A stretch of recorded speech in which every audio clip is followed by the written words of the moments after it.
Fl-aħħar sigħat Fiequ Mitejn u persuna oħra mill-coronavirus f'pajjiżna u feġġew 143 każ minn fost 3111 test. Dan ifisser li 95.4% tat-testijiet li saru ġew negattivi u 4.6% ġew pożittivi.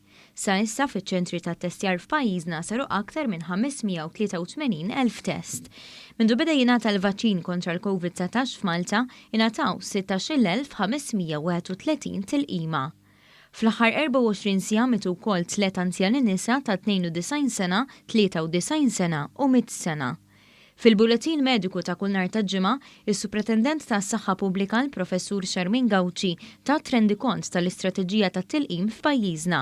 Qalet li ħafna mill-ħaddiema fil-qasam tas-saħħa diġà tlaqmu u mixi tajjeb ukoll il-proċess fid-djar tal-anzjani, buħud minnhom diġà bdew jingħataw it-tieni doża.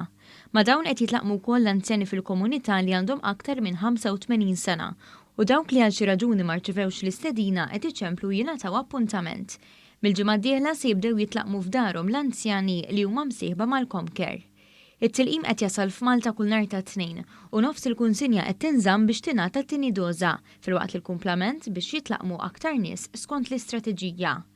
Il-Professur Gawċi saħqet li kulħadd għandu jsegwi l-miżuri ta' mitigazzjoni, anki dawk li ħadu l-vaċċin. Nevitaw li nkunu qrib ta' xulxin, nevitaw gatherings, l-użu tal-face masks u anka il-ħasil tal-idejn huwa importantissimu għal kulħadd, inkluż dawk li ħadu il-vaccine. Għaliex issa rridu iktar evidenza ta' x'qed tagħmel din il-vaccine u iktar naraw li iżjed ma jkollna rollout tal-vaccination program naraw ukoll l-impatt fuq il-komunità.